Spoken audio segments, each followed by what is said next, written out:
அனைவருக்கும் இனிய வணக்கம். இந்த வீடியோ பதிவில் நம்ம டிஎன்பிஎஸ்சி தேர்வில் ஜென்ரல் ஸ்டடீஸ், அதாவது பொது அறிவு எப்படி படிக்க வேண்டும், எந்த புத்தகத்தை எல்லாம் படித்தால் பொது அறிவில் நம்மளால் அதிக ஸ்கோர் பண்ண முடியும் அப்படிங்கிறத இந்த காணொலியில் நம்ம முழுமையாக பார்க்கலாம். ஸோ முதல்ல நமக்கு TNPSC group 4 and group 2 group 1 எக்ஸாமை பொறுத்தவரையும் ஜென்ரல் ஸ்டடீஸ் பொது அறிவில் 75 கேள்விகள் நமக்கு பொது அறிவிலிருந்து இடம்பெறுகின்றது. அதில் 25 கேள்விகள் கணித பாடத்திலிருந்து இடம்பெறுகின்றது. அடுத்த வகுப்பில் மேக்ஸில் எவ்வளோ கொஷின் கேட்குறாங்க, எங்கேருந்து கேட்குறாங்க அப்படிங்கிறத பார்ப்போம். ஸோ 75 பொது அறிவு கேள்விகளில் முதல் விஷயம் நம்ம என்ன சார் பண்ணணும் அப்படின்னா, 6வதுலேருந்து 12ஆம் வகுப்பு வரை இருக்கக்கூடிய புதிய பாடத்திட்டத்தின் அடிப்படையில் வெளியிட்ட பள்ளி பாட புத்தகத்தை முதல்ல நம்ம கலெக்ட் பண்ணி வச்சுக்கணும். ஸோ அந்த ஸ்கூல் புக்கை நம்ம கலெக்ட் பண்ணி வச்சுக்கிட்டு பிறகு என்ன சார் பண்ணணும் அப்படின்னா, 6வதுலேருந்து 12ஆம் வகுப்பு வரை இருக்கக்கூடிய பாலிட்டி, இந்திய அரசியல் அமைப்பு அது தனியாகும். ஸோ 6வதுலேருந்து 12ஆம் வகுப்பு வரை இருக்கக்கூடிய இந்திய பொருளாதாரம், எக்கனாமிக்ஸ் அப்படிங்கிற ஒரு டாப்பிக்கும் முதல்ல நம்ம படிக்கணும். ஏன் சார் அப்படின்னா, இந்திய அரசியல் அமைப்பிலிருந்து 15 கேள்விகள் நமக்கு இடம்பெறுகின்றது. அதில் நம்ம 6வதுலேருந்து 10ஆம் வகுப்பு வரை இருக்கக்கூடிய பாலிட்டியை படிச்சுட்டு 11th 12th தனியாகவே இந்திய அரசியலமைப்பு அப்படிங்கிற புத்தகம் இருக்கும். ஸோ இது அனைத்திற்குமே நம்முடைய சரண் டிஎன்பிஎஸ்சி யூடியூப் சேனலில் நம்ம வீடியோ அப்படிங்கிறது பதிவிட்டிருக்கோம், சரிங்களா? ஸோ ப்ளேலிஸ்ட்டில் நான் ஆட் பண்ணியிருப்பேன், பாலிட்டி அப்படின்னு சொல்லிட்டு போய் செக் பண்ணி பாருங்கள்.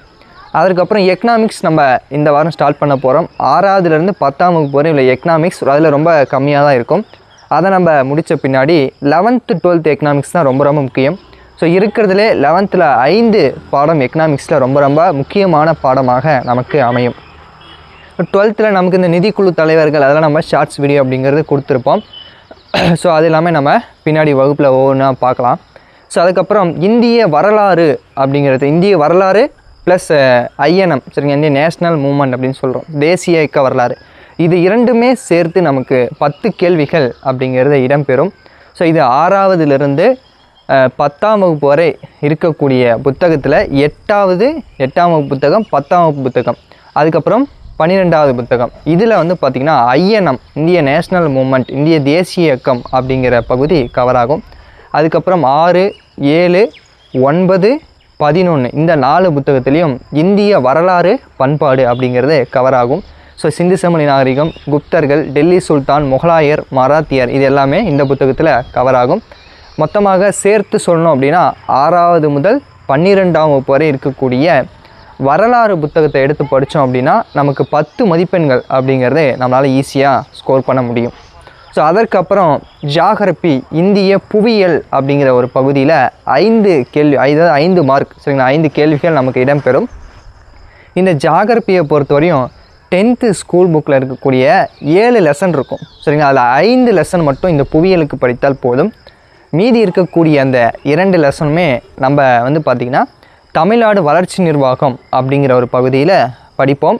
நம்ம இப்போவே அது எல்லாத்தையும் சேர்த்து படிக்க போகிறோம், சரிங்களா. நம்ம மொத்தம் 7 யூனிட் 10th இருக்கக்கூடிய ஜியாகிரபி யூனிட்டை ஷார்ட்கட்டோட உங்களுக்கு ஸ்கூல் புக் வீடியோ எல்லாமே யூடியூப் சேனலில் நான் கொடுத்துருவேன். ஸோ இந்த ஜிஎஸ்க்கு வீடியோஸ்லாம் எங்கே சார் கிடைக்கும், என்கிட்ட புக்கு இல்லை அப்படின்னு சொல்லிட்டு கேட்டிங்கன்னா, நம்ம 6th 12th வரையும் பாலிட்டியை கம்ப்ளீட் பண்ணிட்டோம். அந்த வீடியோஸை நீங்கள் பார்த்துக்கிட்டுருங்க. நம்ம எக்கனாமிக்ஸை முடிச்சுட்டு, அதுக்கப்புறம் வரலாறு முடிச்சுட்டு, அதுக்கப்புறம் ஐஎன்எம் நம்ம முடிச்சுட்டு, இந்திய புவியியல், இது எல்லாமே எக்ஸாம்குள்ளே, டில் எக்ஸாம்குள்ளே 6 மாதத்தில் உங்களுக்கு ஸ்கூல் புக்கு எல்லாமே யூடியூப்பில் ஃப்ரீ கிளாஸாக எல்லாமே உங்களுக்கு நான் கம்ப்ளீட் பண்ணி கொடுத்துருவேன்.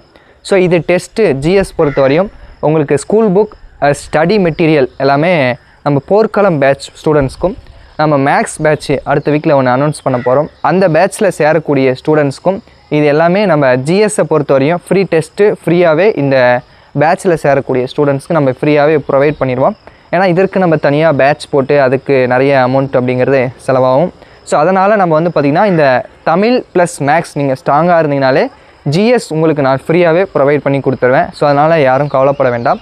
ஸோ இதை தாண்டி நம்ம யூனிட் 8, 9 அப்படின்னு சொல்ல முடியாது, தமிழக வரலாறு, பண்பாடு, தமிழ்நாட்டின் வளர்ச்சி நிர்வாகம், இப்போ இந்த திட்டங்கள் இதெல்லாம் நம்ம எங்கே சார் படிக்கணும் அப்படின்னா, இதெல்லாம் ஸ்கூல் புக்கை தாண்டி நம்ம வெளியே சில விஷயங்களை, சில புத்தகங்களை படிக்க வேண்டிய சூழ்நிலை தற்போது இருக்கக்கூடிய காலகட்டத்தில் நமக்கு வந்துருச்சு.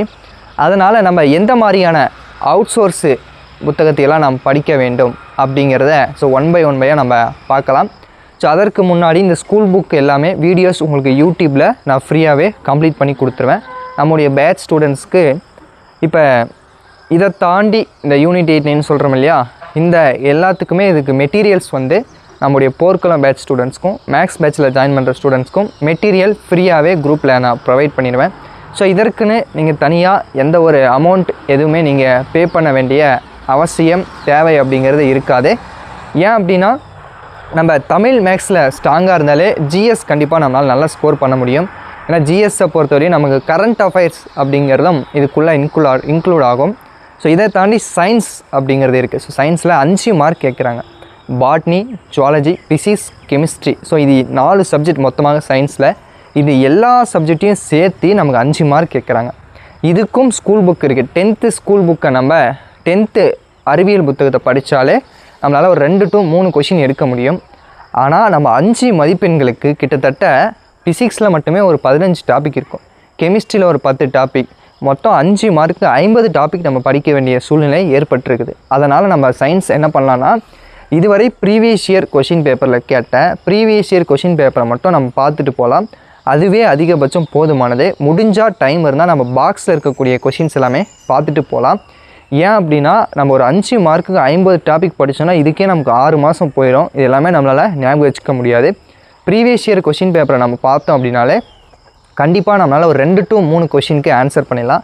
அதுக்கப்புறம் நம்முடைய லக்கை பேஸ் பண்ணி நம்ம ஆன்சரை ஒமிட் பண்ணி போகிறதில்ல, இந்த மாதிரி ஏதாச்சும் கிளிக் ஆச்சு அப்படின்னா கண்டிப்பாக நம்ம லக்கில் பார்த்திங்கன்னா ஆட் ஆகிரும்.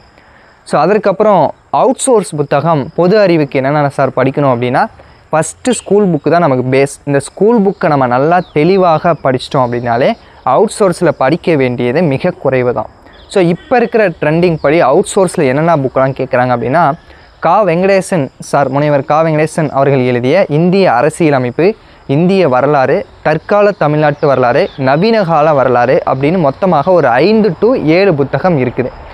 இந்த 7 புத்தகம் மட்டும் படிக்கணுமா சார் அப்படின்னா, இந்த 7 புத்தகத்துலேயும் நம்ம ஆல்ரெடி ஸ்கூல் புக்கில் படித்து தான் திரும்ப வரப்போகுது. இது இல்லாத எக்ஸ்ட்ரா பாயிண்ட்ஸ், எக்ஸ்ட்ரா ஸ்கீம்ஸ், ஏதாவது திட்டங்கள் அதில் இருந்துச்சு அப்படின்னா அதையும் நம்ம சேர்த்து படிக்க போகிறோம்.